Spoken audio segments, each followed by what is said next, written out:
স্ট্রেঞ্জারের বই আছে স্যার। আচ্ছা, তারপরে এখানে রাজীব শ ডিরেক্টর পড়তেছেন বাংলাদেশ। ঠিক আছে। প্রাকৃতিক ভূগোল পরিচিতি, প্রাণী বিজ্ঞান ও অনুদেশ, জলবায়ু মাইগ্রেশন এন্ড অ্যাডাপ্টেশন। আচ্ছা, আপনারা ওই যে ওই আপনারা খালিদুজ্জামানের যে বই কিনছেন আপনারা দিতেছি, তার মধ্যে এই যে স্যার উম, এটা তো বলা হয় ইংলিশে Sabindra Singh disaster Sabinder management, Singh sir.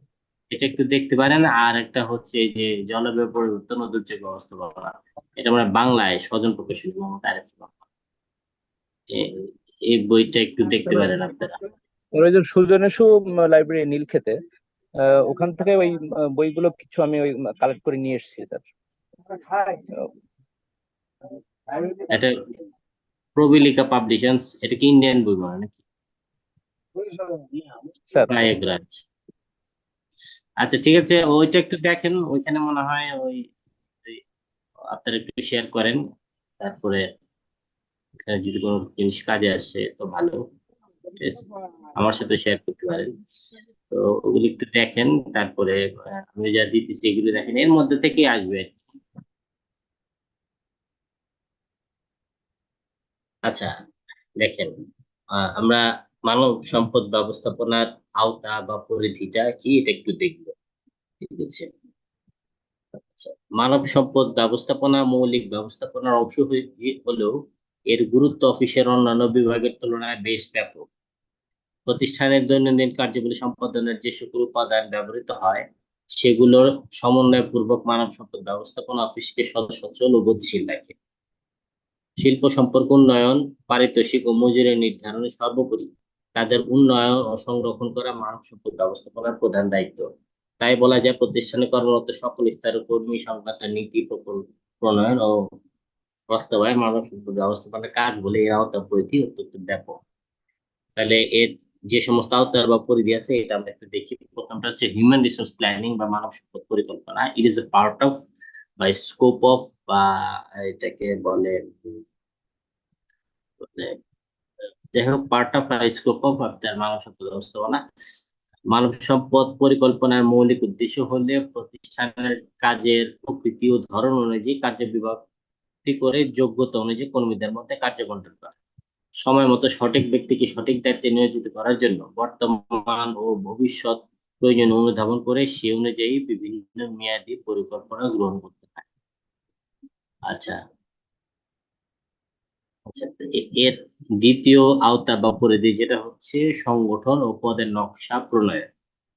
প্রতিষ্ঠানের সামগ্রিক পরিকল্পনা বাস্তবায়নের জন্য সংগঠন গুরুত্বপূর্ণ।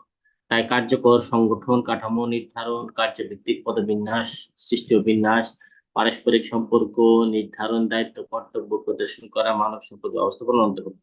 এই জন্য পদ অনুযায়ী মানব সম্পদের চাহিদা নির্ধারণ ও উৎস নির্বাচন করে পদভিত্তিক কর্মী নিয়োগ করতে হয়। তারপর হচ্ছে কার্য বর্ণনা, ডেসক্রিপশন অফ ওয়ার্ক। সংগঠনের জন্য প্রণীত নকশায় পদ ভিত্তিক বন্টনকৃত কার্যের বর্ণনা মানব সম্পদ ব্যবস্থাপনার অন্তর্ভুক্ত। এতে বিভিন্ন পদের বিপরীতে কার্যের সীমা নির্ধারণ করা হয় এবং কার্যের সামগ্রিক বর্ণনা সহযোগিতা। আচ্ছা, তাহলে ওটা হচ্ছে design of organization and jobs, আর একটা হচ্ছে ডেসক্রিপশন অফ জব। আর আমি যে কাজটা করব এটা কি ধরনের কাজ সেটা এখানে বলা আছে বা বলা হয়েছে। তারপরে হচ্ছে নির্বাচন ও স্টাফিং। এখানে স্টাফিং এর বাংলা স্টাফিং লিখতে হবে কর্মী সংস্থা। হ্যাঁ, কর্মী সংস্থা এখানে আমরা দেখবো যে এই জায়গাটাতে যে আমরা প্রতিষ্ঠানের প্রয়োজনে দক্ষ অভিজ্ঞ কর্মী খুঁজে বের করা হয় এবং তাদের কাজের জন্য নির্বাচন করে উপযুক্ত ব্যক্তিকে সঠিক স্থানে প্রদান করা হয়। এ পর্যায়ে কর্তৃপক্ষ কর্মীর প্রয়োজন শনাক্তকরণ, কর্মী সংগ্রহের উৎস নির্বাচন, পদোন্নতি, বদলি ইত্যাদি কার্য সম্পাদন করেন।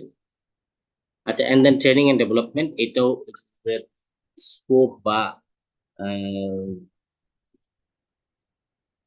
গ্রাউন্ড অফ দি এই হিউম্যান রিসোর্স ম্যানেজমেন্ট। আচ্ছা, কর্মীকে তার কার্য পরিবেশ, পারিপার্শ্বিক অবস্থা ও কাজ সম্পর্কে হাতে কলমে শিক্ষা দেওয়াকে প্রশিক্ষণ বলে। অন্যদিকে কর্মরত কর্মীকে অধিক দক্ষ করে গড়ে তোলার কাজকে উন্নয়ন বলে। প্রশিক্ষণ ও উন্নয়নের মাধ্যমে কর্মীকে কাজের জন্য উপযুক্ত করে গড়ে তোলা হয়। আচ্ছা, তারপর হচ্ছে সাংগঠনিক উন্নয়ন প্রতিষ্ঠানে, মানে এটা অর্গানাইজেশন ডেভেলপমেন্ট। এর আগেটা হচ্ছে এই যে ট্রেনিং এন্ড ডেভেলপমেন্টের জন্য হয় সেলফ ডেভেলপমেন্ট, মানে আত্ম উন্নয়ন, কর্মীদের উন্নয়ন।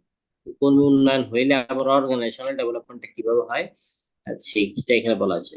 কর্মীদের সন্তুষ্টির জন্য সঠিকভাবে কার্য মূল্যায়ন ও পদমূল্যায়ন করে সংগঠনের সকল স্তরের কর্মকর্তা কর্মীদের মধ্যে আন্তঃব্যক্তিক ও আন্তঃদলীয় সম্পর্ক উন্নয়নের ব্যবস্থা করা হয়। বেতন ও মজুরি, আমি এর আগে বেতন ও মজুরি নিয়ে একটু কথা বলছি, যে মানুষ তার অভাব পূরণের জন্য অর্থের বিনিময়ে শ্রম বিক্রি করে। শ্রমিকদের দক্ষতা ও যোগ্যতা অনুযায়ী বেতন কাঠামো নির্ধারণ করতে হয়। আহ মানব সম্পদ ব্যবস্থাপনা কর্মীদের জন্য বিভিন্ন ধরনের সুবিধা সহ স্থায়ী মজুরি ও বেতনের ব্যবস্থা করবে। তারপরে ওয়ার্কিং এনভায়রনমেন্ট, প্রত্যেকটি প্রতিষ্ঠানের জন্য কার্য পরিবেশ একটি গুরুত্বপূর্ণ উপাদান। প্রতিষ্ঠানের কার্য সময়, কাজের দ্রুত পরিবেশ, নিরাপত্তা ইত্যাদি বিষয়সমূহ উন্নত ও সম্প্রসারিত হলে কর্মীকে কাজের প্রতি আকর্ষিত করা যায়। তাই এগুলো মানব সম্পদ ব্যবস্থাপনার আওতাভুক্ত। তাহলে এখানে আমরা কি বললাম, ওয়ার্কিং এনভায়রনমেন্ট যেটা, ইট is also A scope of human resource management. Labour management relation, এটা কি শিল্প প্রতিষ্ঠানে শান্তি শৃঙ্খলা, সেবা ও উৎপাদনশীলতা বৃদ্ধি, সর্বোপরি প্রতিষ্ঠানের উন্নয়ন সুন্দর শ্রম ব্যবস্থাপনার উপর নির্ভরশীল। সুষ্ঠু শ্রম ব্যবস্থাপনা সম্পর্ক সৃষ্টির কাজটি মানব সম্পদ ব্যবস্থাপনার অন্তর্ভুক্ত বিষয়। বিনোদন সুবিধা, এটা কি? বিনোদন ব্যবস্থাপনার মাধ্যমে শ্রমিক কর্মীকে সতেজ ও উদ্যমী রাখা যায়। তাই কর্মীদের জন্য বিভিন্ন ধরনের বিনোদন ব্যবস্থা, যেমন খেলাধুলা, চিত্ত বিনোদন, বনভোজন, সাংস্কৃতিক ইত্যাদির ব্যবস্থা করা মানব সম্পদ উন্নয়ন বিভাগের গুরুত্বপূর্ণ কাজ। Personal resource and information system, এটা কি? প্রযুক্তির উন্নয়নে আজ পৃথিবী অহরহ পরিবর্তিত হচ্ছে, তাই পরিবর্তিত অবস্থার সাথে তাল মিলিয়ে চলতে তথা প্রতিযোগিতামূলক বিশ্বে টিকে থেকে নিজেদের উন্নয়নের জন্য ব্যক্তি গবেষণা ও তথ্য ব্যবস্থাপনা অত্যন্ত গুরুত্বপূর্ণ। কর্মীদের প্রত্যাশা ও আচরণ অনুধাবন করে তাদের দ্বারা প্রত্যাশা মাফিক কাজ আদায় করতে মানব সম্পদ উন্নয়নে গবেষণা ও তথ্য ব্যবস্থাপনার প্রয়োজনীয়তা অত্যন্ত। আচ্ছা, তাহলে আমরা এখন একটু দেখবো মানব সম্পদ ব্যবস্থাপনা ও কর্মী ব্যবস্থাপনার সম্পর্কটা।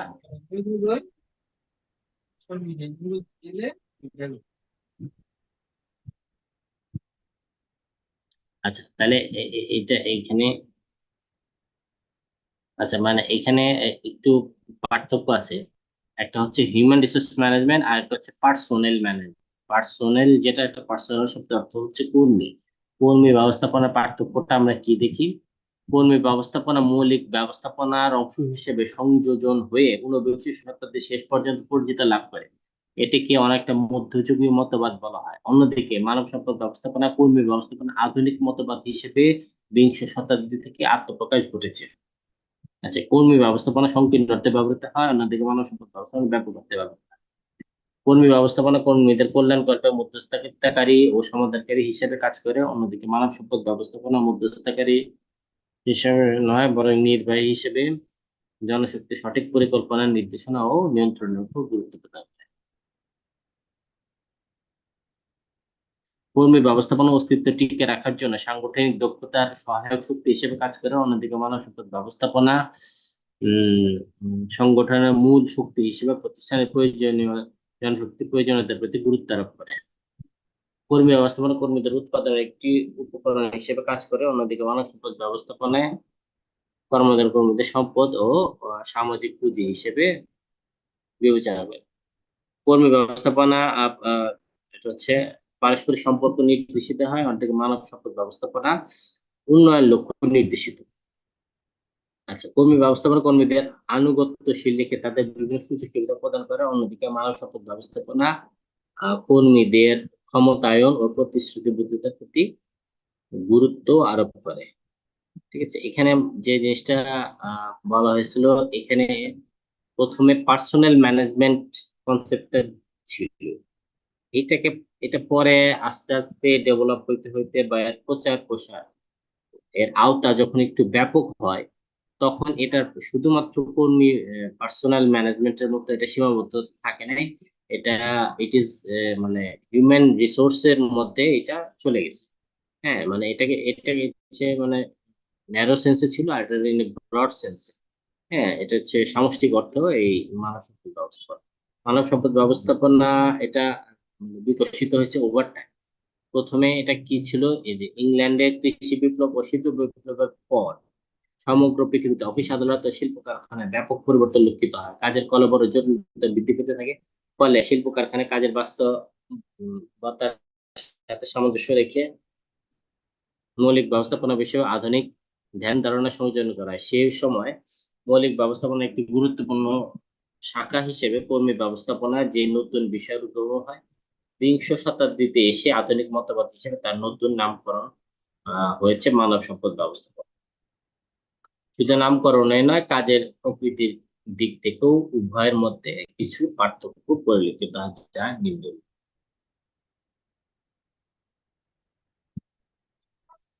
ইফেক্টিভ ওয়ার্কফোর্স, তাহলে কি? অ্যান ইফেক্টিভ ওয়ার্কফোর্স মানে আপনি এমপ্লয়ীদেরকে মেনটেন করবেন, মেনটেনিং অ্যান ইফেক্টিভ ওয়ার্কফোর্স। হ্যাঁ, এমপ্লয়ীদের মেনটেন করবেন। ওয়ার্কফোর্স মানে এমপ্লয়ি, ঠিক আছে? তাহলে এটা কিভাবে মেনটেন করবেন? The set of organisational activities, কিছু অ্যাক্টিভিটিস দিয়ে। সেটা কি ধরনের activities? Organisational activities directed at attracting, developing and maintain. তাহলে কি এই ইফেক্টিভ ওয়ার্কফোর্সটা কি করবে? আপনি অ্যাট্রাক্ট করবে, ডেভেলপ করবে এবং মেনটেন করবে। এর সেট অফ অর্গানাইজেশনাল অ্যাক্টিভিটিস। আচ্ছা, the strategic importance of human resource management. আমি কিন্তু হিউম্যান রিসোর্স ম্যানেজমেন্টের গুরুত্বটা বাংলাতে আলোচনা করছি, ইংলিশে এটা একটু দেখি। HRM বা Human Resource Management is increasingly important as firms realize the value of their human capital in improving productivity. আপনাকে প্রোডাক্টিভিটি ইমপ্রুভ করতে হলে in any field, human resource বা আপনার যদি হিউম্যান রিসোর্স বা হিউম্যান ক্যাপিটাল একই জিনিস, এই জায়গাটাতে আপনি ভ্যালু অ্যাড করতে না পারেন, বা এই জায়গাটাকে যদি আপনি ডেভেলপ করতে না পারেন, বা এই জায়গাটাকে আপনি যদি ফোকাস না করতে পারেন, উম, তাইলে কিন্তু আপনার আপনি কোনো প্রোডাক্টিভিটি ইমপ্রুভ করতে পারবেন না। হ্যাঁ, সো এটার ইম্পর্টেন্সটা এখানে আছে। Is critical to bottom line performance of the farm. হ্যাঁ, মানে ইট is also a critical. Bottom line performance ensure করতে হলে আপনাকে HRM লাগবে। HRM planning is now part of the strategic planning process. ঠিক আছে, আমরা কিন্তু এর পরের চ্যাপ্টারেই HR প্ল্যানিং মানে হিউম্যান রিসোর্স প্ল্যানিংটা কিভাবে করে এটা নিয়ে একটু আলোচনা করব। হ্যাঁ, ওইখানেও এটা নিয়ে একটু বিস্তারিত আলোচনা থাকবে। The legal environment of HRM, এটা কি কি আছে? ইকুয়াল এমপ্লয়মেন্ট অপরচুনিটি, আপনার both male female equal employment opportunity আছে। আচ্ছা, আজকে আমাদের ক্লাসে এই ফিমেল আছে নাকি? সব তো দেখি মেলই দেখি বেশিরভাগ। আচ্ছা, যাই হোক, এখানে মানে এই জিনিসটাকে বলা হয়েছে যে ensure করতে হবে মানে এমপ্লয়মেন্ট অপরচুনিটি বা ওয়ার্ক এনভায়রনমেন্ট অপরচুনিটি সব মেল ফিমেল সবার সমান থাকতে হবে। আচ্ছা, তারপরে হচ্ছে এখানে এখানে সিভিল রাইটস অ্যাক্ট নিয়ে এটা একটু বলা স্যার আছে। এগুলো বাংলার ভিতরে, বাংলাটায় নাই স্যার? কি কি কি? স্যার এই যে যেগুলো দেখাচ্ছেন এখন, এগুলো বাংলা প্রেসিডেন্টের ভিতরে নাই স্যার? হ্যাঁ, বাংলার ভিতরে আছে। হ্যাঁ, আছে। আমি তো ওই এখানে তো আমরা মেইনলি ইম্পর্টেন্স অফ HRM টা আলোচনা করছি। হ্যাঁ, ওই ওই স্যার ওই ইম্পর্টেন্সটাই এখানে যেটা আছে এটা এখানে বলা আছে। ঠিক আছে, এখানে আবার যেগুলি সবগুলি ইম্পর্টেন্ট না। হ্যাঁ, আমি যেগুলি একটু ইম্পর্টেন্ট এগুলি আলোচনা করছি। যেমন এই জায়গাটা আমি স্কিপ কেন করলাম, এইখানে এই যে সিভিল রাইটস অ্যাক্ট, এটা তো আহ, বাংলাদেশের প্রেক্ষাপটে নাই। ঠিক আছে, এটা হলো আমেরিকান প্রেক্ষাপটে। তো এটা আমাদের অত পড়ার দরকার নাই। হ্যাঁ, ঠিক আছে, এই জন্য ডিসকাস করছি আর কি। ঠিক আছে।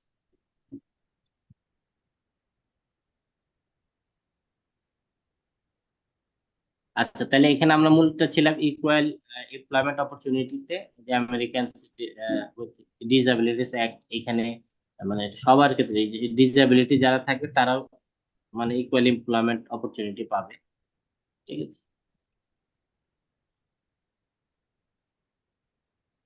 আচ্ছা, কম্পেনসেশন অ্যান্ড বেনিফিট, এটা আমাদের আর একটা চ্যাপ্টার আছে যে আমরা কম্পেনসেশন বলতে কি বুঝি।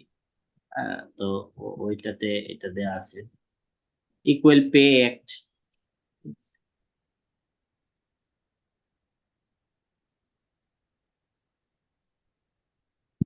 এখানে এখানে যে লিগ্যাল প্রসিডিউরটা বলা আছে সেটা হচ্ছে আমাদের টোটাল যে আমাদের লেবার ল একটা আছে বা লেবার অ্যাক্ট যেটা আছে 2006 সালের, এইটাকে সব করা আছে এখানে, যেটা এটা তো মেনলি আমি লিগ্যাল এনভায়রনমেন্ট আলোচনা করছি। আচ্ছা, তো তারপরে হচ্ছে সোশ্যাল চেঞ্জ অ্যান্ড এইচআরএম। হ্যাঁ, social change and HRM, dual career families, firms are increasingly having to make accommodation for dual career partners by delaying transfers, offering employment to spouses, providing more flexible work schedule and benefits packages. Change and HRM, employment at will.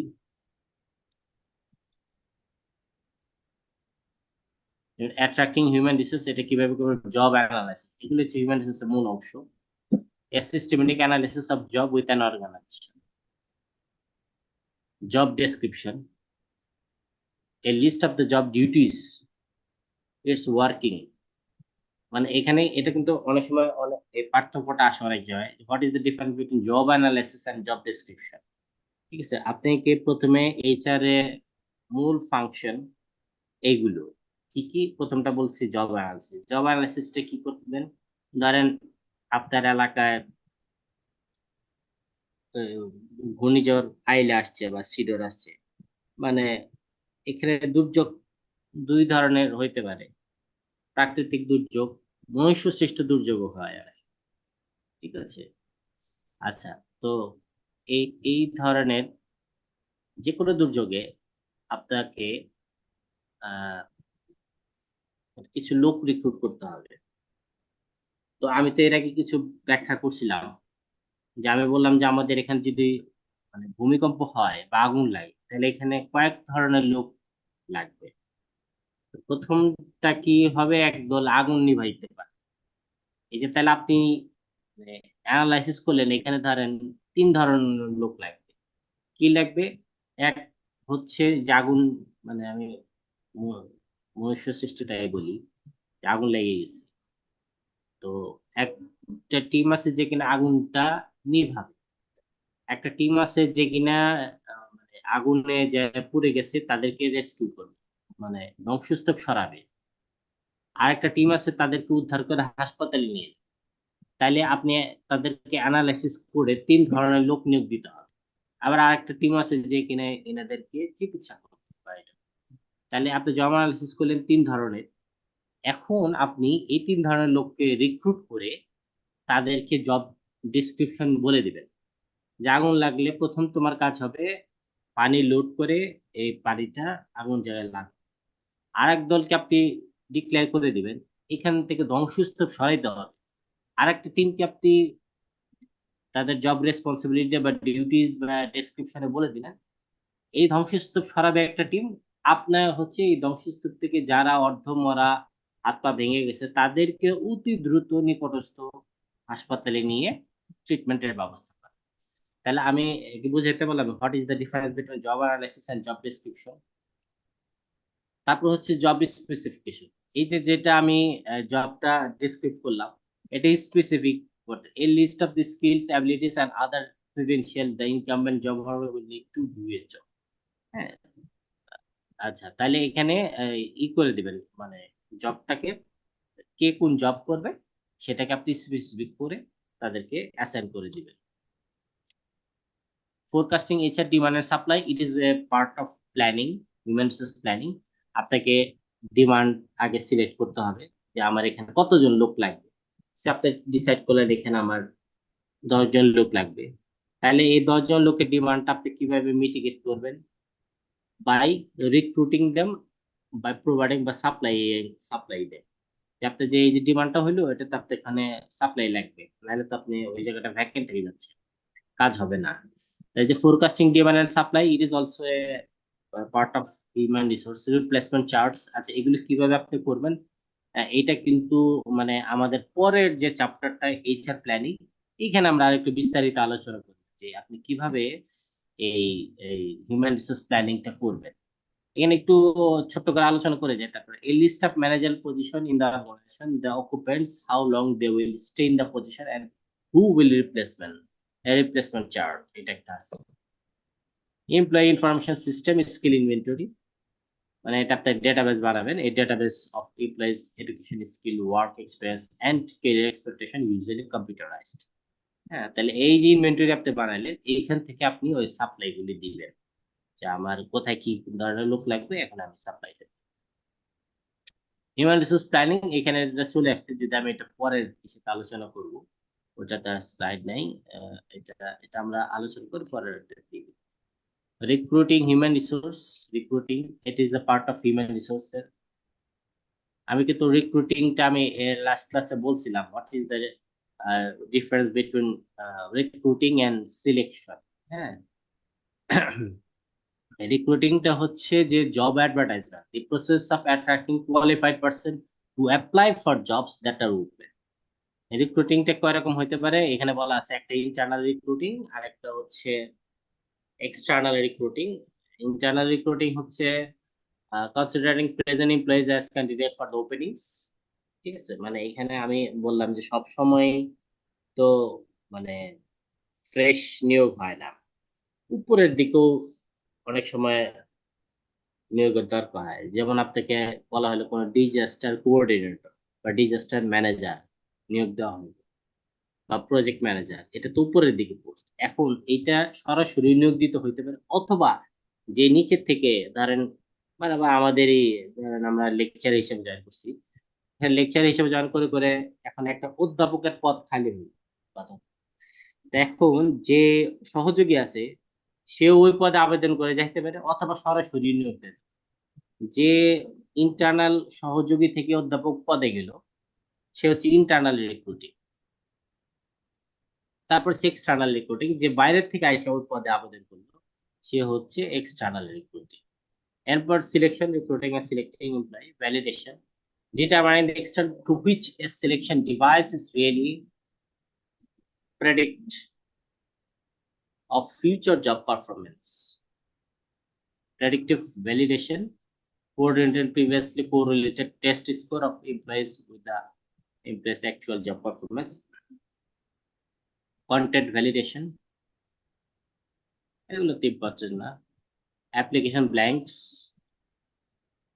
Test, মানে রিক্রুটমেন্টগুলি কিভাবে হচ্ছে, আপনাকে test নিবে আপনাকে, ability, skill, aptitude test, knowledge test, এগুলি করে দিবে। এই যে ভ্যালিডেশন, মানে আপনি যে পদে আবেদন করছেন, এটা একটু বলে দিলাম, সেইটা ওই পদে আপনার মানে সব ক্রাইটেরিয়া মিলছে কিনা, যেই যোগ্যতা দক্ষতা চাওয়া হয়েছিল। ঠিক আছে, তারপরে অ্যাপ্লিকেশন ব্ল্যাঙ্কস টেস্ট বললাম। Interviews, interview can poor predictor of job success due to interview or biasness। ঠিক আছে, এখানে ইন্টারভিউতে অনেক সময় বায়াসনেস থাকতে পারে, এই জন্য ওই টেস্ট গুলি ইজ ভেরি ওয়ার্কস, যে টেস্ট একটু ভালো করে। তো তারপরে ভাইবা এখানে interview validity can be improved by training interviews and using structured interviews. Assessment center, a popular method for selecting managers and are particularly good for selecting current employees for promotion. Other techniques, the training process, এগুলো আমরা আরো একটু পরে ওই training এর একটা chapter আছে, ওখানে আমরা একটু বিস্তারিত আলোচনা করবো। Developing human resources, training and development ছাড়া আপনার হিউম্যান রিসোর্স কোনোভাবেই ডেভেলপ হবে না।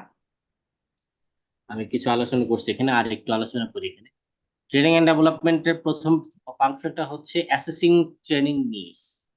মানে এখন আপনি তো একটা মানে ধরেন জাহাজ ডুবে গেছে, এখন আপনি সাঁতার পারেন, কথার কথা, আপনাকে ওই সাঁতার কেটে উদ্ধার করতে হবে। মানে অ্যাজ এ ম্যানেজার আপনি করুন বা যাই হোক, তা আপনি দেখা গেলে সাঁতার পারেন, তাহলে তো আপনার ওই ট্রেনিংটা দরকার নাই।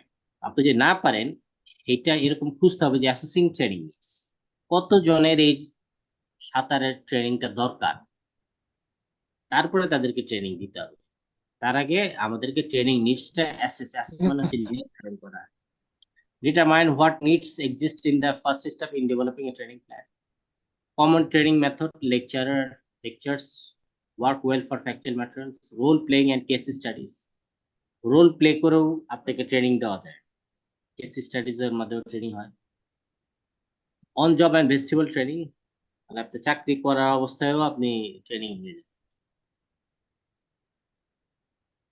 পারফরমেন্স অ্যাপ্রেজাল হচ্ছে performance measurement, formal assessment of how well employees do their jobs.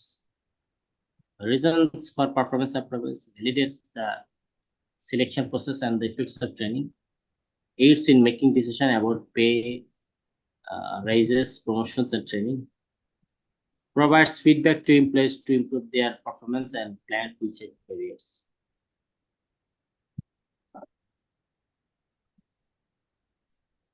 আচ্ছা, অবজেক্টিভ মেজার্স অফ পারফরমেন্স। আচ্ছা, এই যে পারফরমেন্স অ্যাপ্রাইজ করা বা মেজার করার অনেকগুলি টেকনিক্স আছে। তো এটা আমরা মানে আমাদের এত বিস্তারিত জানার দরকার নেই, যে একটা মোস্ট কমন যে টেকনিক্স এগুলো একটু দেখবো। Actual output, scrap rate, dollar volume of sales and number of claims processed. মানে আপনি যে একটা প্রতিষ্ঠান আছে, এটার যত সেলস ভালো হবে আপনার পারফরমেন্স ভালো। এখানে সহজ সবটা কথা আর কি।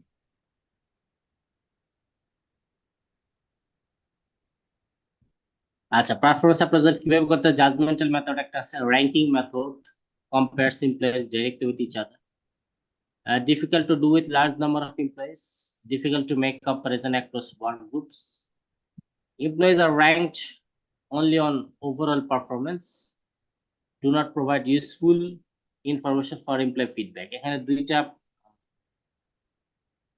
অ্যাডভান্টেজ বলছে, দুইটা ডিসঅ্যাডভান্টেজ বলছে। আচ্ছা, র্যাঙ্কিং ছাড়াও আরেকটা আছে rating method, compares each employee with a fixed standard, graphical rating scale, behavioral angle rating scale। এই যেটা যে এটা হচ্ছে graphical rating scale for bank teller. এখানে পাঞ্চুয়ালিটি, সে যদি খুব রেগুলারলি আসে, হ্যাঁ, তখন তাকে 4 পয়েন্ট স্ট্রংলি এগ্রি, আর মাঝে মাঝে দেরি করে, মাঝে মাঝে আসে, এটা এগ্রি। আরেকটা দেখা যায় যে পাঞ্চুয়ালের চেয়ে আনপাঞ্চুয়ালটা একটু বেশি, তখন ডিসএগ্রি। আর উনি কোনো সময় কোনো পাঞ্চুয়াল না, তখন স্ট্রংলি ডিসএগ্রি। তারপরে তখন 1 2 3 4 দিয়ে আপনার রেটিং করে, ভালো হইলে 4 দিবেন, তার চেয়ে খারাপ হইলে 3, তার চেয়ে খারাপ হইলে 2, এবং একেবারে খারাপ হইলে 1 দিবেন আর কি। এভাবে ডাইমেনশন একটা আছে, punctuality, congeniality and accuracy. Behaviourally anchor rating scale, এটাও একটু জটিল একটা স্কেল, ওটা তো দরকার নেই। Developing human resource performance appraisal তো বললামই, পারফরমেন্স অ্যাপ্রেজাল এরর থাকতে পারে, রিসেন্সি এরর। এই যে রিসেন্সি এররটা আমি একটু বলি, এই রিসেন্সি মানে কিছু লোক আছে যে সারা বছর পারফরমেন্স খুব বেশি একটা ভালো না, তো যখন মেজারমেন্ট করার টাইম হয় তখন পারফরমেন্সটা একটু ভালো করে, তখনই কিন্তু এই যে এটা একটা বলে পারফরমেন্স এরর। কাজেই এই যে আমাদের যে এখন মূল্যায়নটা হচ্ছে, সারা বছর কে ভালো পারফর্ম করছে তাকে আমরা গুড পারফর্মার হিসেবে মানে অ্যাপ্রেস করব, বা তাকে পুরস্কৃত করবো, অ্যাওয়ার্ড রিওয়ার্ড সে পাবে। বাট কেউ যদি একদম সারা বছর খবর নেয়, একদম লাস্টে একটু ভালো পারফর্ম করলো, তাতে যে সে ফুল পারফরমেন্স মানে ক্রেডিটটা নিবে, সেরকম না আর কি। এটা হচ্ছে recency error. Error of leniency and strictness, বেশি স্ট্রিক্ট হলেও হয় না, হ্যালো এরর, এগুলোর দরকার নেই বেশি। Performance feedback, strict.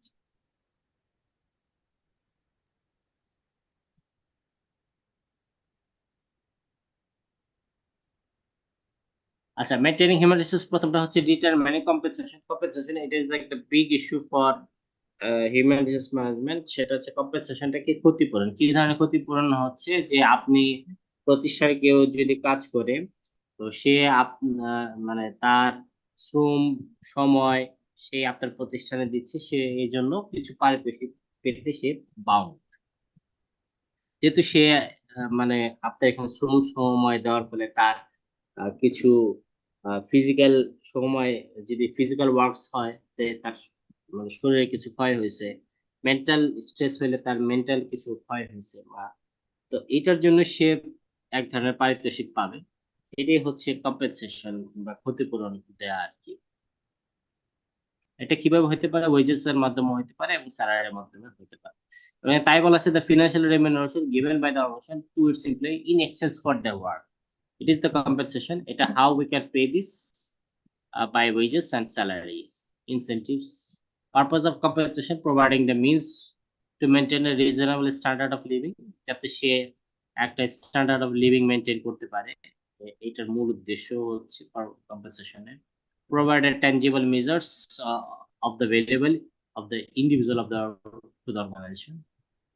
Determining compensation কিভাবে, ওয়েজ লেভেল ডিসিশন, এগুলোর দরকার নেই, এগুলো অনেক কথাবার্তা। Area wage survey. Determining compensation কিভাবে, wage structure decision, job evaluation, wage survey data and the wage structure, individual wage decision. Determining benefits, direct indirect benefits.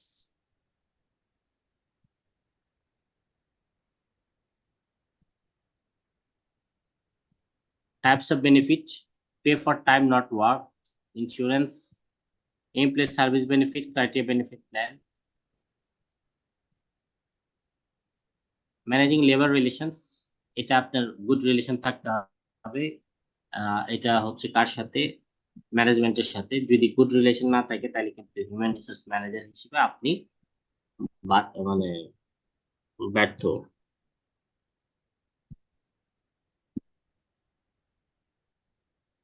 Collective bargaining, grievance procedure.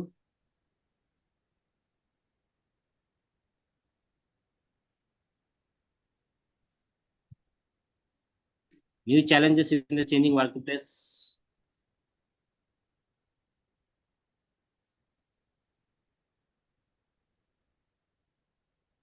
আচ্ছা, the key terms, এখানে মূল বিষয়গুলো হচ্ছে performance appraisal, job evaluation, benefit, revaluation, collective bargaining, grievance procedure. হ্যাঁ, তারপরে knowledge worker. Grievance প্রসিডিউরটা হচ্ছে অভিযোগ দায়েরের পদ্ধতি, আর কালেকটিভ বার্গেনিংটা হচ্ছে আপনার